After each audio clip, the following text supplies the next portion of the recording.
Therefore we ought to pay greater attention to the things that were heard, lest perhaps we drift away.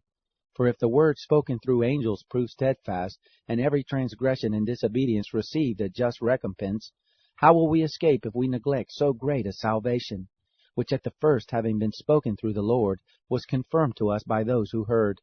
God also bearing witness with them, both by signs and wonders, and by various works of power, and by gifts of the Holy Spirit according to his own will.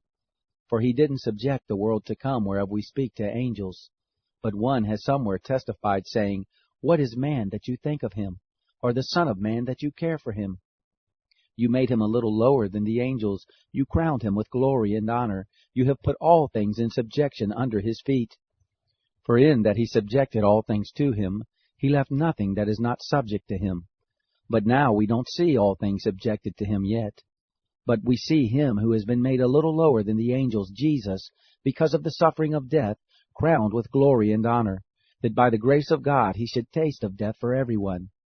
For it became him, for whom are all things, and through whom are all things, in bringing many sons to glory, to make the author of their salvation perfect through sufferings.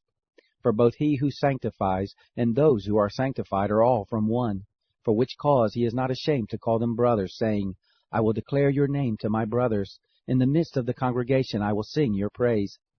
Again, I will put my trust in him.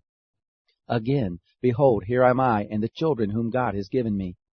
Since then the children have shared in flesh and blood, he also himself in like manner partook of the same, that through death he might bring to nothing him who had the power of death, that is, the devil, and might deliver all of them who through fear of death were all their lifetime subject to bondage. For most assuredly not to angels does he give help, but he gives help to the seed of Abraham. Therefore he was obligated in all things to be made like his brothers, that he might become a merciful and faithful high priest in things pertaining to God, to make atonement for the sins of the people.